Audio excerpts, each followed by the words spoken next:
Hello, I'm Peter Junho Sang, founder and CEO of Beyond Form, and welcome to the special series Build It, where I speak to founders and their clients as to how they're building fashion technologies. This series gives you a glimpse into topics such as personal struggles, technical challenges, working in fashion, and more. On today's episode, I'm going back to the west coast of the USA, and specifically the sunny state of California, where we have again on today's show Chelsea, who is the founder and CEO of Launderd. Now, we had Chelsea on the show 12 months ago when she just first started embarking on her startup journey. Since then, she's had traction, she's had clients, she's been able to grow the platform, and most importantly, she started to go on her fundraising journey. However, it's not all been easy with pitching, especially in front of men with grey hair, grey suits, and not understanding the word repair.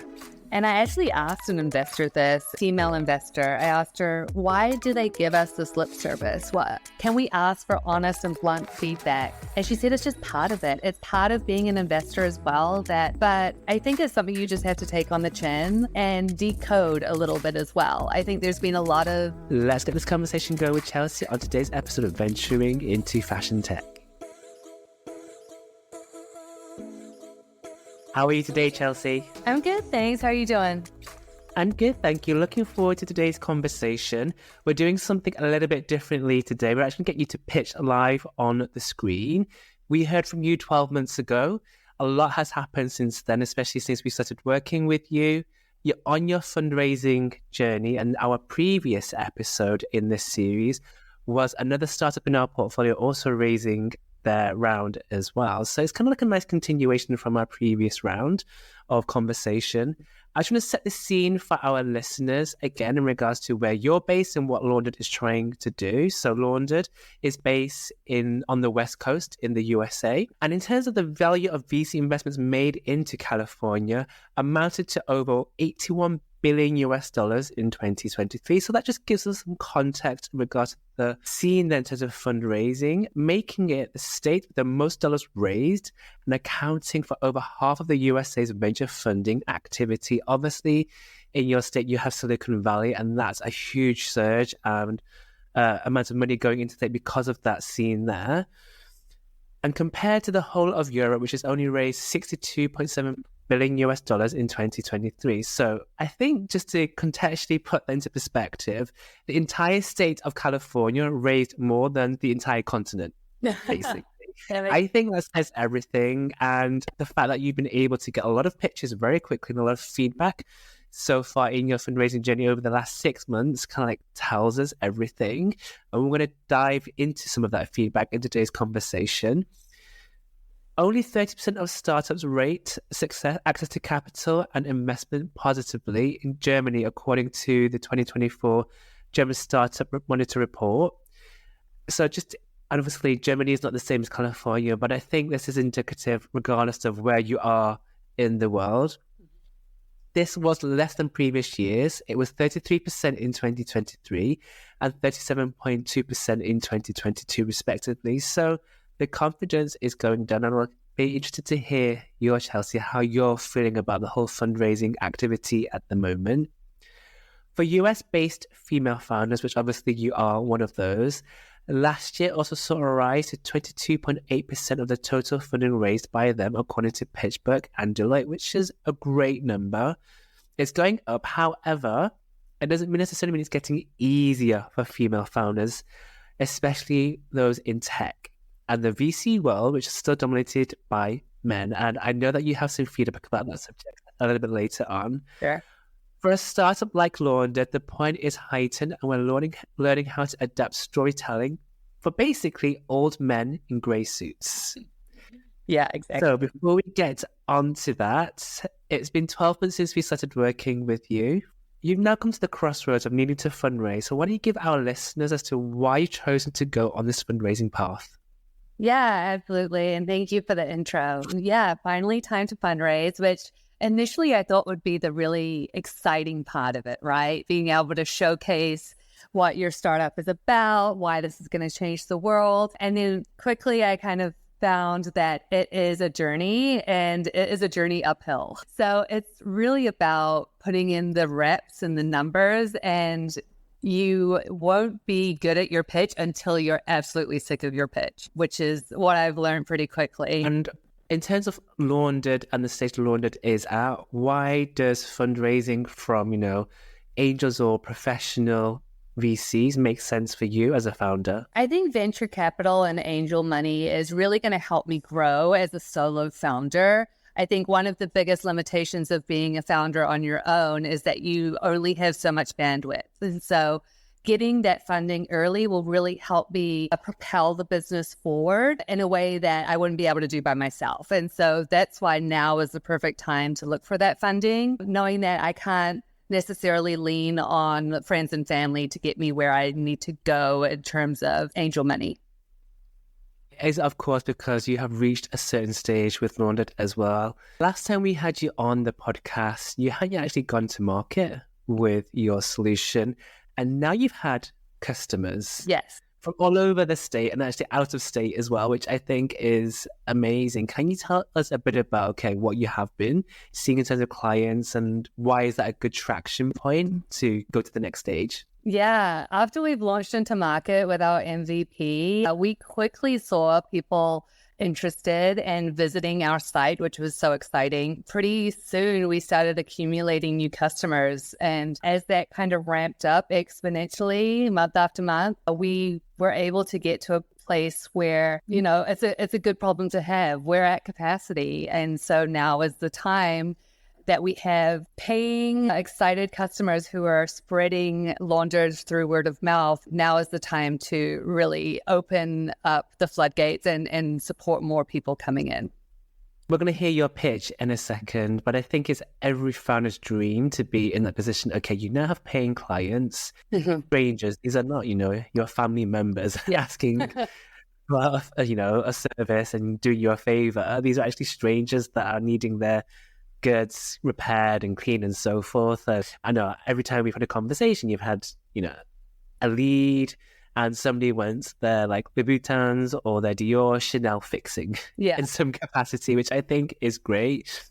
I could, obviously for those of you watching, you can't obviously see, but there is Chelsea, and I can just imagine in my head all the time repairing stuff, essentially, which is great.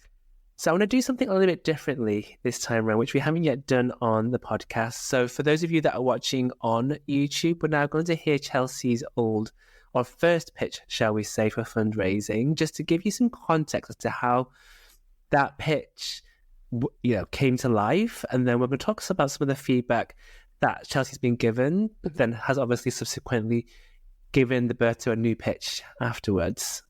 Perfect. I'm ready. Hi, my name is Chelsea, and I am the founder of Launderd, the online repair service for luxury fashion. After 15 years of building iconic brands like UGG and Chipotle, I'm now building Launderd, and it all started from my own personal experience buying my first luxury handbag. I found myself quickly stuck between a rock and a hard place. I wanted to get as much wear out of this bag as possible, but I also wanted to maintain its perfect condition.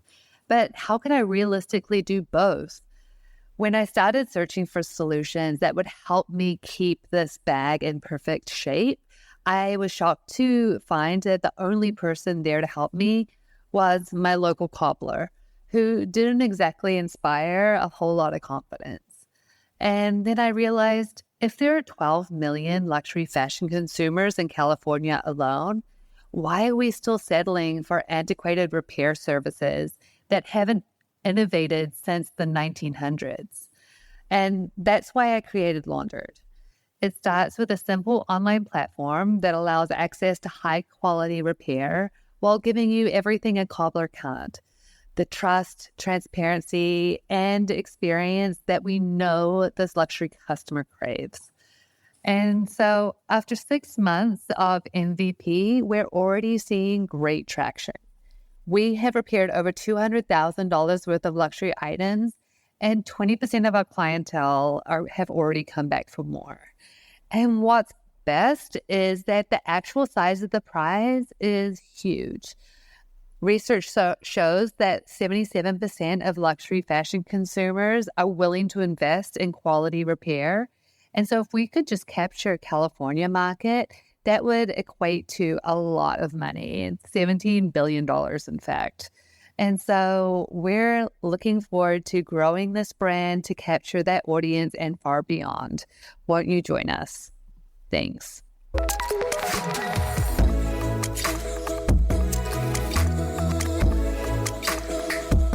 Thank you so much there for your pitch, Chelsea. No problem. Obviously exposing yourself to the world there as well. And it's not easy.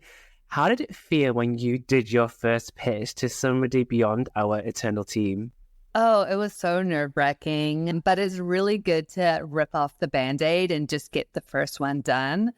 Honestly, my first pitch in front of potential investors went horribly. It couldn't have gone worse. Everything just fell apart that could fall apart. The guy who was timing me got the timing wrong. I was the first to go up in a group of 6. It was very nerve-wracking, but I definitely told myself it can't get more terrible than this. The next one's going to be better, and it has been so far. And you had really put yourself out there, which obviously I'm really glad to see. You've done speed pitching, online live pitching in person, on-stage pitching, private pitches, like the whole hog, which I think when you first start going on that journey as a founder, even if you're not fundraising, actually, it's a skill that you have to train literally all the time. And I think many founders will really underestimate just how hard that is to get a story across to an audience succinctly within a time frame. And it's something you should keep doing. In terms of the pitching scene, and you talked a little bit about it there, but in terms of the west coast of the USA, where you're located in California, how would you describe that scene, and how have you been able to get so many pitches so quickly? Yeah, it's definitely a booming entrepreneur scene here, mostly in Northern California, but it's starting to trickle down south. I would say that Silicon Valley has really set us up for success in many ways.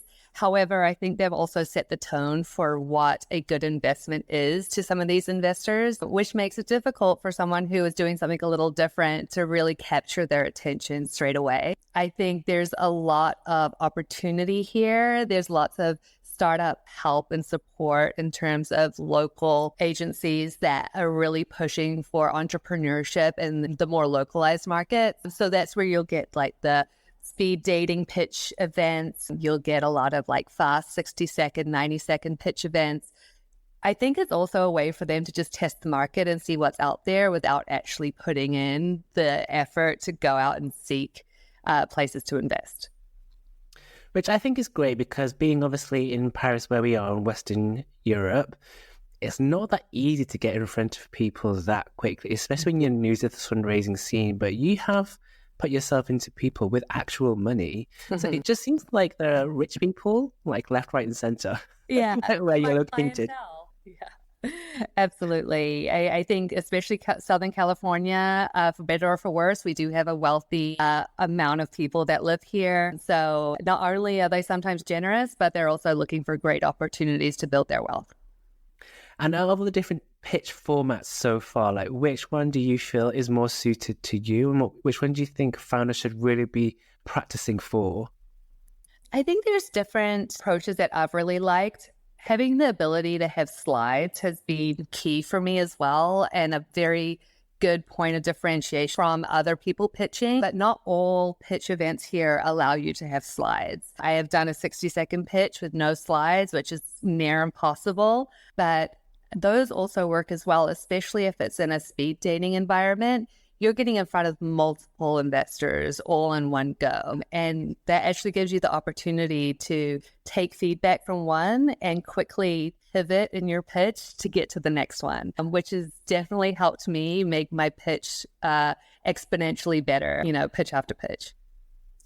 And I mentioned in the introduction the fact that female founders are getting more funding now, especially within the US. Do you sense that when you're going out there? Like, I know that you've obviously pitched in front of female-led angel groups as well, for example. Like, how has the nuances there been for you as a solo female founder? I will say there has been effort to invest in more female founders because we have been so underfunded in the past. So you're seeing a lot of female-only venture capital firms or people who are seeking female-only led rounds. It's still a lot less, although it's more than what we had, it's still a lot less than our male counterparts. But I think the tide is changing, especially when you look at California's results as well. Female founders actually provide more return on investment than male founders. So I always use that in my back pocket as well if I need to sway anyone. Well, let's hopefully see you being that statistic very soon then, returning money to the investors much more than men. Yes. Let's just go back to the initial pitch then, Chelsea. You've had some really good feedback so far, positive and negative. What have been your top insights to date? I think the very top one that has been the most important for me is really starting to think about what the investors looking for and what are the buzzwords that they need to hear. At the very start, my pitch really just went out and simply explained what we do. But I realized as the investor is listening to this pitch, they're thinking of just a couple of key things. One of the big ones is scalability. And as I tell the story about Launderd, immediately they think, is this scalable? How is this going to scale? This is very difficult to scale. And then you can totally see the light leave from their eyes. And so I've really had to work hard to evolve this pitch that I just shared and make it to be tailored to what they're looking for. And what are the exciting points that are going to give them FOMO if they can't invest in this. I mentioned in the introduction, pitching in front of old men with white hair and grey suits. I know that you've had to adapt your pitch accordingly as well. How have you done that? Yeah, that was a shock, actually. I, especially in this speed dating event that I went to, which I think I had one female investor and 11 old white male investors. The topic of Launderd itself is not something easily relatable to them, which I understand. I think few of them had some examples of maybe their wife had something that needed fixing once, but they still didn't understand the full scope of the opportunity or how we were going to do this. And so I've had to get creative, honestly. I've had to do a lot of analogies about, would you take your Maserati to Jiffy Lube, which if you don't know what Jiffy Lube is, it's like a really bad garage or service station here. Just trying to draw the comparison of where we're lacking in this space so they can kind of understand the need. But also I've really tried to find investors that are aligned with Launderd. So whether they're very active in the fashion space or they're female investors that have had this issue and totally empathize with this consumer, I think tailoring more towards there is a lot easier for me to get the point across and to show the value of Launderd. At the same time, though, you're saying that they have not necessarily received that well in terms of their messaging, but at the same time, we must remember that quite often it's not the right investor that you're pitching in front of. We found that obviously, or you have found, shall we say, that a lot of them are giving you lip service and you're trying to cut through, that bullshit that they're giving to you as well. So how have you tried to make sense of it all? Yeah, that's been a tricky one, especially personally for me, where I'm a very straightforward person and I want to save us all time as well. Like, let's just get to the point. And I actually asked an investor this at a event I went to a while ago. A female investor, I asked her, why do they give us this lip service? Can we ask for honest and blunt feedback? And she said, it's just part of it. It's part of being an investor as well, that a lot of the times they don't want to let you down. They don't want to crush your spirit in this entrepreneurship journey, mostly because they've been there and they get it. And they understand that it's not a fit for everyone. And there could be another investor. But I think it's something you just have to take on the chin and decode a little bit as well. I think there's been a lot of signals or responses that I can tell that they're not interested, but, they're not going to go out and say it. They're just being polite, basically. Exactly. Yeah. So you get used to learning those tells eventually. I think this is really important, though, for a lot of founders that they really underestimate the time required to prepare yourself for that journey, whether it's the pitch or, as you say, reading the body language, trying to understand who you're speaking to and so forth? That's taken quite a lot of time for you, no? It's really a lesson in emotional intelligence as well. Really being able to be honest with yourself and understand the feedback and get an idea of where they're coming from. It takes some time and practice, and you'll start to see the patterns from investor to investor, and kind of clue into what they're trying to tell you. So how has the pitch changed then? You did mention some things earlier, you putting in different types of terminology and buzzwords, for example. One of the things that we've found along the way is that the notion of repair is just not sexy, especially to those old men in grey suits. And it's about telling the story in a different way. How did you come to that realization that the word repair was just a turn off for them? Yeah, I started noticing maybe through that emotional intelligence course as well, of going through this so many times, that seemed to be the word that would turn them off. I think with that word repair, it's so loaded, it's not only in being unsexy, but in the ability to scale. You think about bag per bag or shoe per shoe repair. It's going to take time and effort, and that is not going to get you to $1 billion fast. So I think that has been a huge change in our pitch. We have pivoted, not completely away from repair, but we've really showcased what the broader solution could be. So it's no longer a repair platform. It is an end-to-end maintenance opportunity and platform. So that kind of gets the full scope of where we could go with Launderd. That could also include future things like marketplace repair or insurance. I think it starts to be more appealing to these people looking for something that's scalable. The other thing that you find along the way is that you've had to emphasize the business opportunity a lot more. So going back to those statistics in your pitch, the fact that there are 12 million luxury consumers just in the state of California, for example, a lot of investors know how you're going to capitalize on that huge number, haven't they? Yeah, totally. And I've actually gone to a point where I've expanded beyond California with those metrics and really showed like, hey, if we could capture just 1% of the US market, that's huge. That's $77 billion of opportunity. So that number and those kind of key buzzwords and points are what really makes the light in their eyes shine through. And then they start to kind of reverse engineer, okay, how do we get there? How do we make this work for that prize? And I think it's interesting because quite often here in Europe or the EU, we forget sometimes how large the US is, and California is literally like its own little country.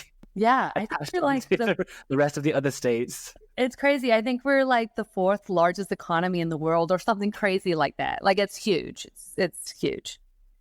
And then just going back to my introduction as well, the fact that there has been so much funding into the state of California, $81 billion US dollars.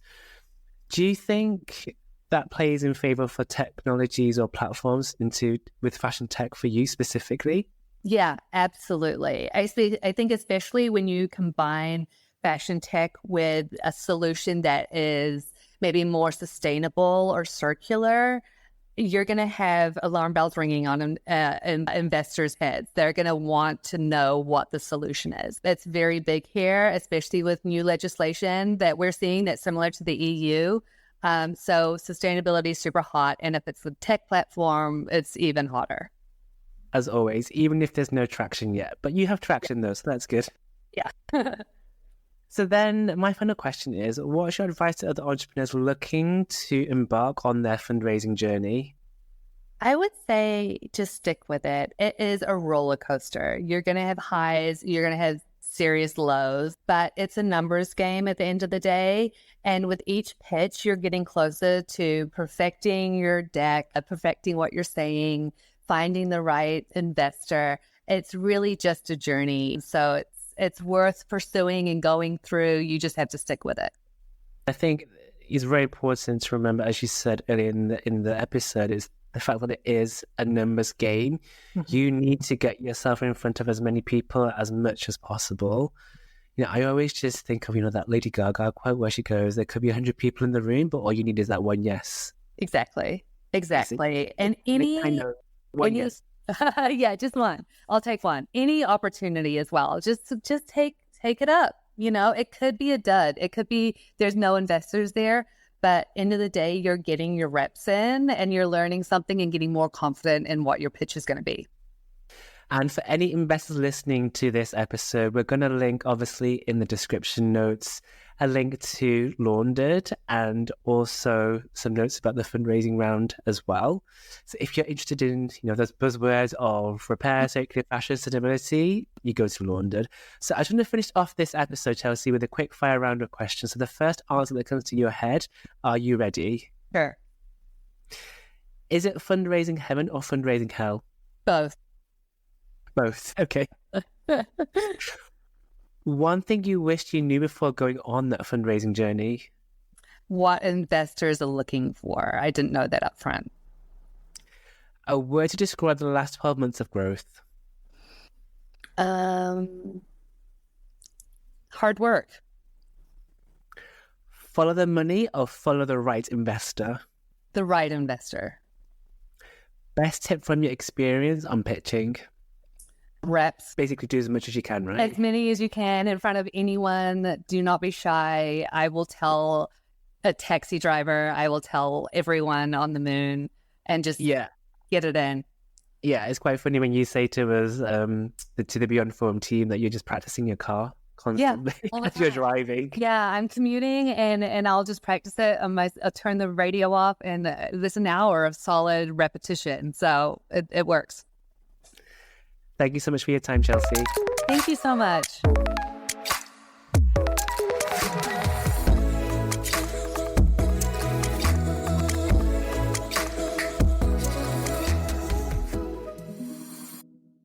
Thanks for listening. Don't forget to click follow to keep up to date with the latest episodes. And if you like this episode, please give us a review. If you want us to feature a specific theme or guest, please give us a message at beyondform.io. I will see you very soon.